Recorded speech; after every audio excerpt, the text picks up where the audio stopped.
Halo teman-teman, perkenalkan nama aku Diah Rahma. Di sini aku bakal ngejelasin ke kalian tentang ekonomi internasional.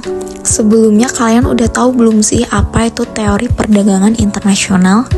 Jadi, teori perdagangan internasional yaitu perdagangan yang dilaksanakan oleh masyarakat dan pemerintah antar negara. Perdagangan internasional sendiri terbagi menjadi dua jenis, yaitu impor dan ekspor. Teori perdagangan internasional sampai saat ini masih terus berkembang dan secara umum dibagi menjadi dua. Nah, yang pertama ada teori perdagangan klasik dan teori perdagangan modern. Menurut teman-teman, apa sih teori perdagangan klasik itu? Jadi, teori perdagangan klasik yang dikemukakan oleh Adam Smith biasanya dikenal dengan nama keunggulan mutlak atau absolute advantage. Dan teori perdagangan klasik ini berkembang pada abad ke-18. Lalu apa sih yang melatar belakangi kita perlu mempelajari teori perdagangan klasik?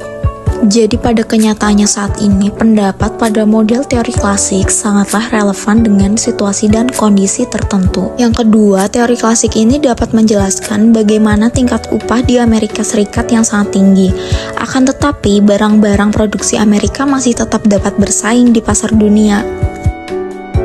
Lalu yang ketiga, teori ini mampu menggambarkan dengan lebih baik mengenai keuntungan yang didapat dari spesialisasi produksi secara internasional. Lalu yang berikutnya ada teori perdagangan modern. Jadi teori ini tuh berkembang setelah Perang Dunia Kedua dengan ekonom seperti Paul Samuelson, Jagdish Bhagwati, dan Robert Mundell. Dan teori perdagangan modern ini tuh lebih fokus kepada isu-isu seperti perdagangan internasional, investasi asing langsung, pasar valuta asing, dan integrasi ekonomi regional. Pada perdagangan modern juga terdapat beberapa teori seperti model Hacker-Ohlin, model gravitasi perdagangan, dan teori portofolio investasi internasional.